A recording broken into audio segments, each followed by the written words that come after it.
পৃথিবীতে সবচাইতে শ্রেষ্ঠতম দোয়ার স্থান হলো মা বাবা।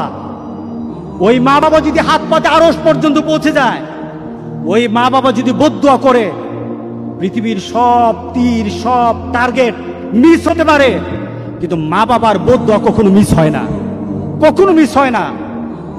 আর সন্তান মা বাবার জন্য যখন দোয়া করে, পৃথিবীর কোন হুজুর, পৃথিবীর কোন বুজুর্গ ব্যক্তির দোয়া কবুলের ব্যাপারে সন্দেহ থাকতে পারে, কিন্তু সন্তান যখন মা বাবার জন্য দোয়া করে, এই দোয়া আল্লাহ ফেলে দেয় না।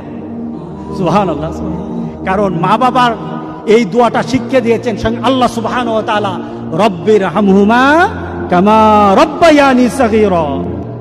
আপনি কবরে থাকবেন, আপনি প্রত্যেক নামাজে আপনার সন্তান দোয়া করবে আপনার জন্য, রব্বির হামহুমা কামা রব্বায়ানি সাগীরা। পড়েন, মা বাবার জন্য দোয়া করেন প্রতি নামাজে বলেন মা বাবার জন্য, রব্বির হামহুমা কামা রব্বায়ানি সাগীরা।